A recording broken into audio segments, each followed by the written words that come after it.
The air on October 27, 2000 was crisp, carrying the last vestiges of autumn through the remote reaches of the Appalachian foothills. A low-lying mist, typical for the season, clung to the valleys and obscured the higher elevations, painting the landscape in shades of muted gray and skeletal brown. For most, it was a Friday like any other, a quiet prelude to the weekend.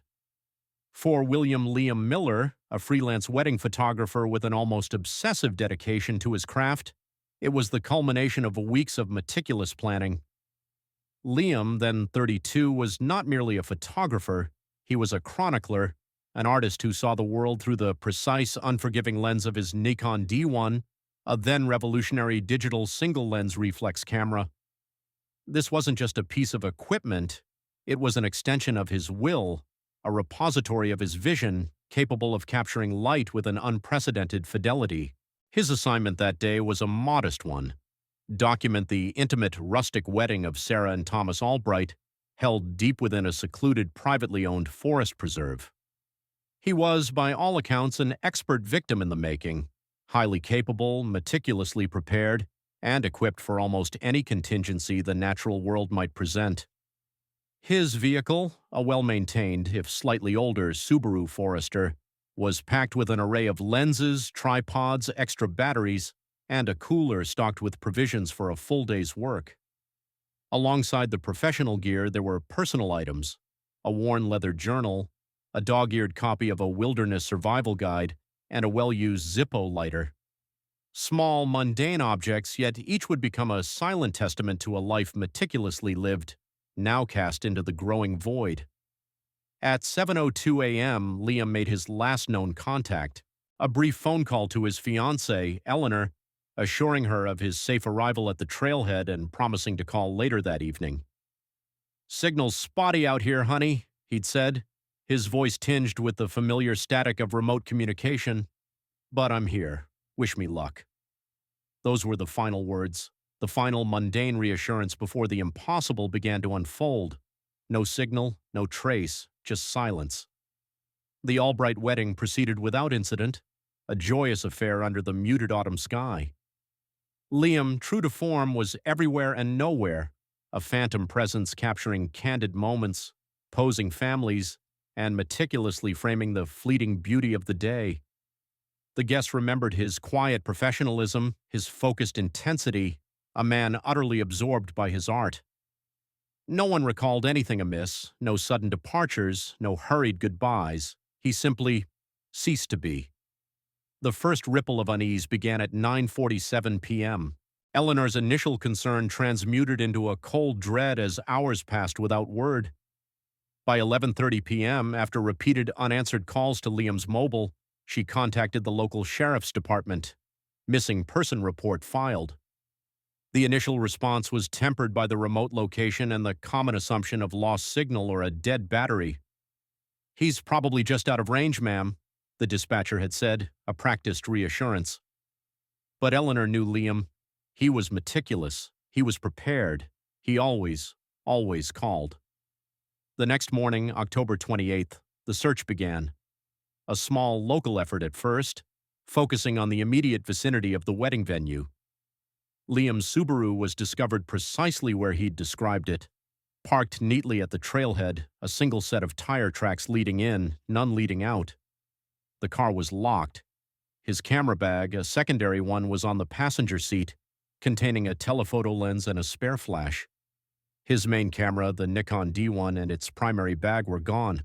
A faint dusting of frost coated the windshield. The silence of the forest seemed to swallow all sound, all hope. Weeks bled into months. The search intensified, expanding into a regional operation involving volunteers, SAR teams, and even thermal imaging drones. The rough terrain, a labyrinth of thick underbrush, steep ravines, and ancient gnarled trees, made progress agonizingly slow. Every fallen log, every hidden hollow was scrutinized. Every rock face, every narrow crevice. Nothing. No discarded water bottle, no torn piece of clothing, no footprint beyond the initial clear path Liam had taken towards the wedding ceremony. It was as if the earth itself had swallowed him whole. The local sheriff, a man named Deputy Miller, no relation but the shared surname was a cruel irony, became the grieving investigator in this unfolding tragedy. He obsessed over the case, poring over maps, re-interviewing wedding guests, and hiking the same treacherous paths Liam would have taken. He saw the same mountains day after day, the stoic, indifferent sentinels of a baffling disappearance. The mountains don't explain why. The mountains keep their secrets. Eleanor, meanwhile, clutched at any scrap of information, any theory, however outlandish. She reread Liam's journal entries, studied his photographic compositions, trying to discern a hidden meaning, a cryptic clue in his artistic mind. The irony was brutal. Liam, the expert in documenting reality, had vanished into an impossible void, leaving behind only the stark, undeniable truth of his absence.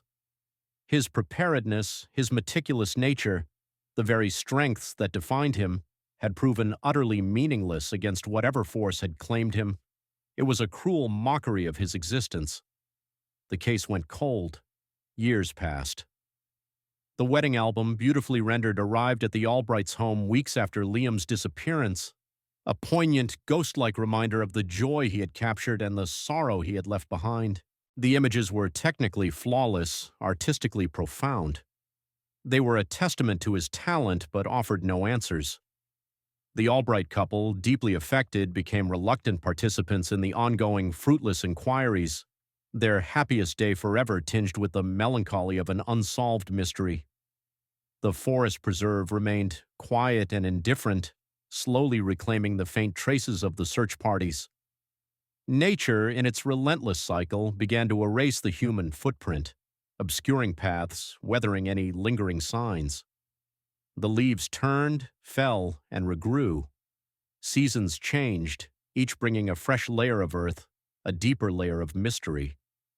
The wind whispered through the pines, carrying no explanations, only the endless, mournful sigh of the unresolved. Then on November 14, 2010, almost precisely 10 years to the day after Liam Miller vanished, a different kind of cold descended upon the Appalachian foothills. Not the crisp chill of autumn, but the chilling grip of an impossible discovery. A pair of off-season deer hunters venturing deeper than usual into a seldom traversed section of the forest, a place known locally as Blackwood Hollow, notorious for its dense thickets and treacherous footing, stumbled upon it. It wasn't a body, it wasn't a scattered collection of bones nor a tattered piece of clothing. It was something far more mundane yet infinitely more unsettling, a small weathered backpack half buried beneath a decade's accumulation of leaves and pine needles. The fabric, once a vibrant forest green, was now faded and stained, partially eaten away by time and the elements, but its shape was unmistakable. The hunters, initially driven by curiosity, soon recognized the professional grade stitching and robust construction. Inside, meticulously wrapped in a nearly intact, albeit water-damaged plastic bag, they found a digital camera, a Nikon D1. The camera was almost perfectly preserved, shielded by the bag from the worst ravages of moisture and decay. Its magnesium alloy body, built for durability, had largely resisted the passage of a decade in the wilderness. It was a ghost from the past, an impossible relic unearthed from the relentless march of time. They reported their find, and Deputy Miller, now Sheriff Miller, felt a jolt of recognition, a familiar cold dread. He remembered the case, the unanswered questions, the quiet desperation of Eleanor. He remembered the blank, unyielding face of the mountains. This was the impossible discovery, the hook that would finally pull at the unraveling thread of Liam Miller's disappearance. The forensic team at the state laboratory handled the Nikon D1 with a reverence usually reserved for religious icons. The process was agonizingly methodical. The exterior was cleaned of moss and mineral deposits, its battery compartment opened to reveal a corroded power cell that had long since leaked its alkaline lifeblood. But the focal point was the compact flash card, a mere 256-megabyte SanDisk, encased in a plastic housing that had remained airtight within its internal slot. When the card was finally extracted and connected to a forensic workstation on November 19, 2010, at 11:14 a.m., the room fell into a suffocating silence. The drive mounted, 142 files. The metadata was intact. The reconstruction of Liam Miller's final hours began not with a scream, but with the dry digital click of a timestamp. The images from the wedding were there, chronologically ordered, capturing the laughter of the Albrights and the dappled sunlight of the afternoon. But as the investigators scrolled past the final reception photo, a shot of the couple dancing timed at 6:42 p.m., the narrative shifted. The next image, file DSC0114, was taken at 7:19 p.m. It was a macro shot of a compass resting on a flat stone. The needle was vibrating, captured as a blurred streak against the brass casing. Why was he checking his heading so soon after the wedding ended? Why was he deep in the woods instead of at his vehicle? The evidence log grew more haunting with every frame. At 7:38 p.m., a wide-angle shot of the forest canopy. The trees appeared to be leaning at an impossible angle, a phenomenon later attributed to severe lens distortion or a sudden shift in the camera's orientation, but the metadata showed a steady shutter speed and a level horizon. At 7:51 p.m., the first of the void photos appeared. Total blackness, save for a single tiny point of light in the extreme upper left corner. It wasn't a star. It wasn't a flashlight. It was a sharp geometric sliver of white. The forensic image analysis revealed no heat signature, no motion blur, just a static, impossible puncture in the dark. Sheriff Miller sat in the dim light of the lab, his eyes fixed on the screen. He saw the progression of a man losing his grip on the physical world. Liam, the expert, the prepared, the meticulous, was no longer taking portraits. He was documenting a descent. Imagine you are standing in those woods. The light is gone. Your compass is spinning. You are miles from the trail and the silence is no longer peaceful. It is hungry. By 8:12 p.m., the frequency of the photos increased, one every 30 seconds. Liam was using the camera's flash as a makeshift beacon, or perhaps to freeze a reality that was becoming increasingly fluid. File DSC0128 showed a close-up of a tree trunk. The bark was covered in a frost that shouldn't have existed. The local meteorological records for that night showed a low of 48 degrees Fahrenheit. Yet in the high-resolution forensic image, the ice crystals were clear, sharp, and hexagonal. At 8:24 p.m., a shot of Liam's own hand. He was holding his Zippo lighter.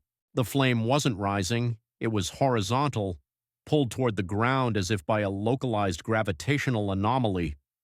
No signal, no trace, just the cold digital record of a physicist's nightmare. The investigators began to map the GPS coordinates embedded in the metadata, a feature Liam had added via a specialized serial port attachment.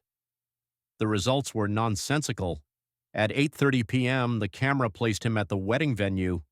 At 8:31 p.m., it placed him 4 miles north. At 8:32 p.m., the coordinates registered as zeros. The final sequence of images spanning from 8:45 p.m. to 9:02 p.m. shifted from forensic curiosity to pure distilled dread. These were no longer the works of a wedding photographer. They were the frantic recordings of a witness to the impossible. DSC0139, a shot of the ground where the soil appeared to be bubbling, a liquid-like undulation of dirt and pine needles. DSC0140, a blurred image of the sky where the stars had been replaced by a series of repeating identical patterns, a visual echo in the firmament. The grieving investigator in Sheriff Miller couldn't look away. He saw the irony in Liam's equipment. The very technology meant to capture the truth was now documenting a reality that shouldn't exist. He thought of the extra batteries in Liam's car, the survival guide, the flares. None of it mattered when the rules of the world were being rewritten around you. Why would he keep taking pictures? Why wouldn't he run? The answer lay in the character of the victim. Liam Miller was a chronicler. If he was going to die, he would leave the evidence behind. At 9:05 p.m., the camera recorded its final image. It was a self-portrait, though Portrait feels like a clinical understatement. Liam's face fills the frame, illuminated by the harsh artificial glare of the flash. His expression isn't one of terror. It is one of profound, soul-crushing realization. His eyes are wide, reflecting something just behind the camera, something that the flash failed to illuminate. Behind him, the forest is gone. There are no trees, no mist, no mountains. There is only a smooth, matte gray surface that looks like worked stone or polished metal. The metadata for this final file contains a corruption error, a GPS drift. So extreme it suggests the camera was moving at 300 miles per hour at the moment of capture, despite the image being perfectly still. And then the card ends, no further files. The camera was powered down manually. Why would he turn it off? Why would he carefully wrap it in plastic and place it in his bag, only to leave the bag in a hollow he had never visited? The discovery of the bag in 2010 sparked a second search of Blackwood Hollow, this time with a forensic intensity that bordered on the obsessive. Teams used ground-penetrating radar and cadaver dogs trained for historical remains. On the third day, they found the secondary evidence, not Liam, but his personal effects.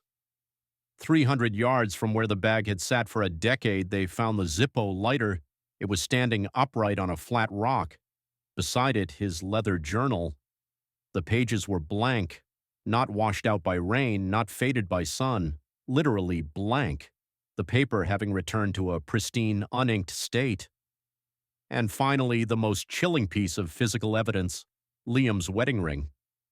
It was found hanging from a low branch of a hemlock tree, the gold band stretched into an oval, as if it had been pulled by immense force while still soft. The mountains keep their secrets, but they had begun to vomit up the fragments of a man they could not fully digest. Sheriff Miller spent nights in his office staring at the oval ring and the blank journal. He looked at the 9:05 p.m. self-portrait until the pixels blurred into static. He began to see a pattern in the chaos. The location where the bag was found was mathematically equidistant from every point where Liam had been recorded by the malfunctioning GPS. It was the eye of a topographical storm. The reconstruction was moving from the physical to the narrative, but the narrative truth was becoming more horrifying than the disappearance itself. It wasn't that Liam had gotten lost, it was that the where he had inhabited had ceased to be a place on a map. Imagine standing on that summit, the familiar peaks of the Appalachians around you, and watching them flicker like a dying television screen. You reach for your gear, your strengths, your preparation, and you find they are weapons for a war that isn't being fought with bullets or blades. You are an expert in a world that has discarded the manual. Would you keep your eyes open, or would you close them and wait for the void to finish its work? The forensic analysis of the soil beneath the backpack revealed a final granular detail that the investigators couldn't explain. The dirt was sterile. In a forest teeming with microbial life, fungi, and insects, the square foot of earth that had cradled Liam's camera bag was biologically dead. No bacteria, no spores. It was as if the bag had been placed there by something that had sanitized the very ground it touched. This wasn't the work of a hiker or a hunter. This was a signature, a moral warning left in the moss and rust. The search for Liam Miller was no longer about finding a body. It was about understanding a transition. The expert victim had documented his own erasure, leaving a breadcrumb trail of digital metadata that led directly into a wall. The mountains don't explain why. They simply remain, weathered and silent, watching the investigators obsess over the rust on a buckle and the timestamp on a ghost. The transition from the physical evidence to the narrative reconstruction required a departure from traditional investigative logic. By early 2011, the case of Liam Miller had moved beyond the purview of the local sheriff and into the hands of specialized analysts who dealt in the impossible. They began with the metadata of file DSC 0142, the final self-portrait. Forensic image processing revealed that the matte gray surface behind Liam wasn't stone or metal. It was a localized atmospheric density, a pocket of air so compressed it had achieved optical opacity. At 9:06 p.m., the timestamp following the final image, The camera's internal clock experienced a leap of 14 minutes in a single second. Time for the Nikon D1 and presumably for Liam had become a nonlinear variable. The grieving investigator and Sheriff Miller found himself spiraling into the technicalities of GPS drift and gravitational lensing, trying to anchor his grief in the language of physics. He mapped the coordinates of the sterile soil where the bag was found. It sat at the exact intersection of 3 historical disappearance cases, forming a geometric precision that the natural world rarely affords. Why would the evidence be left there? Why would a man facing the end of his reality ensure his camera was protected? The reconstruction of the narrative truth suggests that Liam Miller spent his final hour in a state of hyper-lucid observation. The evidence log of the journal, found blank and pristine, provides the most haunting clue. Paper and ink are physical bonds. If those bonds were dissolved by the same force that stretched his gold ring into an oval, then Liam wasn't just being moved through space, he was being unmade at a molecular level. Imagine you are standing in that forest. You look down at your hands and see the very ink of your life's notes lifting from the page, returning to nothingness. You feel the weight of your wedding band distorting, the gold yielding to a pressure that has no source. At 9:07 p.m., the narrative suggests Liam realized that his only legacy would be the bits and bytes stored on the compact flash card. Digital memory is an abstraction, magnetic charges on a silicon wafer. Perhaps in a world where physical matter was failing, the abstraction was the only thing that could survive the crossing. This was the rule of irony. The photographer who lived to capture the physical was forced to abandon his body to save his data. The open-loop question remained: what was the source? At 9:10 p.m., according to the theoretical timeline, Liam would have reached the center of the Blackwood Hollow anomaly. Local archival footage from a fire lookout tower 60 miles away shows a momentary silent flash of blue light at that exact time. It wasn't lightning. It was a thermal spike that registered on satellite sensors but left no burn marks on the trees. This was the flashbulb transition of his existence. The technical term used by the analysts was spatial displacement, but the storyteller's lens saw it as a culling. Liam was chosen not for his weakness, but for his preparation. He was the perfect witness because he would not look away. He would keep his finger on the shutter until the world stopped making sense. The mountains keep their secrets, but they occasionally demand a witness to their most violent, quiet acts. By 9:15 p.m., the silence in the hollow would have been absolute. The sound of the wind, the rustle of the leaves, even the beat of his own heart would have been dampened by the density of the atmosphere recorded in the final photo. The reconstruction posits that Liam Miller did not die in the conventional sense. He was subtracted. The evidence bag placed carefully in the hollow was a message, a forensic image of a man who refused to be forgotten. The sterile soil suggests that whatever deposited the bag did so from a place outside our biological cycle. It was an act of cold, calculated preservation. The grieving investigator began to see the bag as a sarcophagus, not for a body, but for a memory card. The items found, the upright lighter, the oval ring, the blank book, were the punctuation marks of a life that had been edited out of the timeline. Why would they leave the ring? Perhaps because gold, a noble metal, carries a different resonance in the void. Or perhaps it was a cruelty, a way to ensure those left behind would never stop asking the question. The irony of the expert victim is that his expertise is what makes the tragedy so profound. If Liam had been a novice, we could blame a wrong turn, a fall, or a lack of water. But Liam was perfect. He had the gear, the skill, and the mindset. His failure wasn't a failure of preparation, it was a failure of the universe to remain consistent. At 9:19 p.m., the atmospheric density would have reached its peak. The narrative truth suggests this is when Liam Miller ceased to be a three-dimensional object. The GPS drift of 300 miles per hour wasn't the camera moving through the woods. It was the woods moving away from the camera. The frame of reference was no longer Earth. Imagine the terror of that realization, that the ground beneath you is no longer the ground but a moving platform in a vast, dark machinery. The mountains don't explain why. They only watched the transition from the mundane to the impossible. Sheriff Miller's obsession led him to the metadata ghost. During a deep-level forensic scan of the memory card in late 2011, technicians found a hidden file, a fragment of a directory that shouldn't have existed. It was titled Recovery Log. It contained no images, only a single line of text in a format the D1 was never programmed to generate. Observation complete, subject integrity voided. The date on the file was October 27, 2010, exactly 10 years after the disappearance. The evidence hadn't been sitting in the woods for a decade. It had been returned. The moss and rust were not the result of 10 years of weathering. They were a simulated decay, a forensic casual attempt by something else to make the discovery look natural. But they had missed the soil. They had made it too clean. This was the ultimate irony. The investigators were analyzing a crime scene that was itself an imitation. The mountains keep their secrets, but sometimes they provide a counterfeit to satisfy the curious. The narrative truth was now clear, yet utterly unacceptable. Liam Miller had been taken, studied for 10 years in a place where time did not function, and then his metadata, his camera, and a few personal effects had been spat back into our world as a closing of the file. The Albrights, Sarah and Thomas, now a decade into their marriage, were brought in to identify the ring. The sight of the oval band, the gold stretched like taffy, broke them in a way the original disappearance never had. It was the physical proof of a nightmare.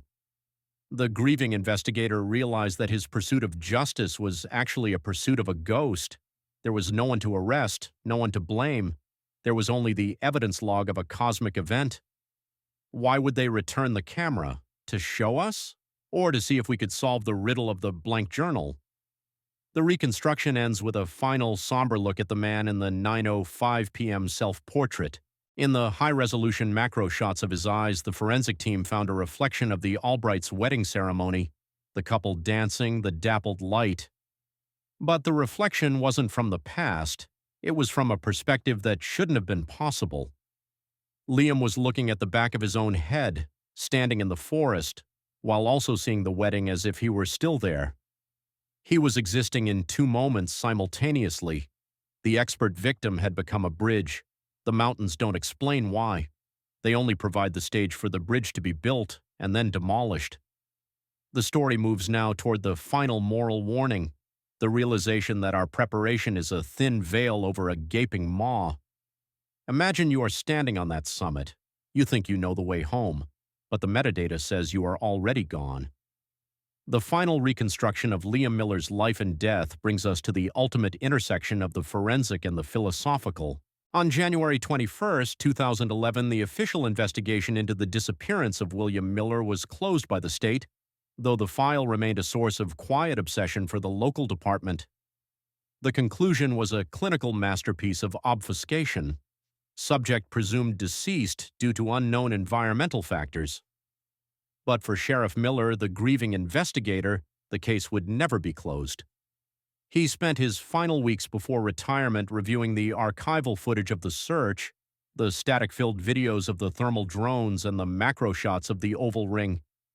He realized that the impossible discovery of the camera wasn't a gift of closure. It was a warning. The mountains don't explain why, because the why is a language we are not meant to speak. The final batch of evidence, the metadata ghost, the sterile soil, and the horizontal flame, points toward a truth that is both somber and reverent. We are guests in a world that is only pretending to be solid. The forensic casual analysis of the recovery log file revealed one final granular detail.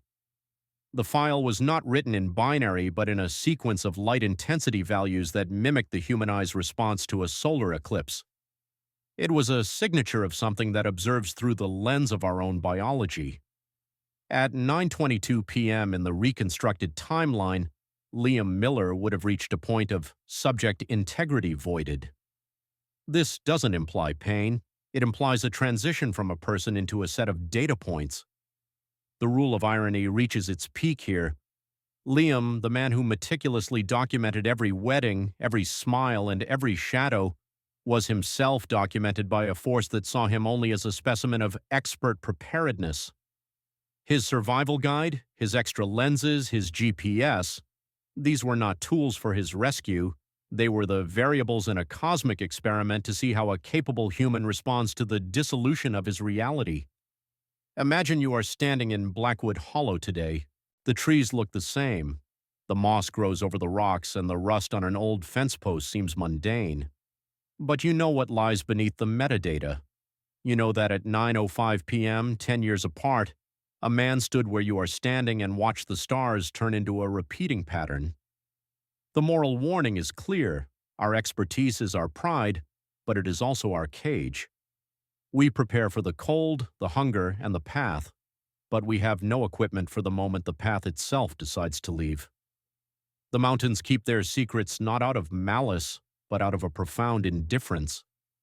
Liam Miller was not a victim of a crime, nor a victim of nature. He was a witness who was kept until his testimony was no longer required. The final image in the evidence log is not a photo, but a memory of a photo. It is the image of Sarah and Thomas Albright dancing in the fading light of October 27th, 2000.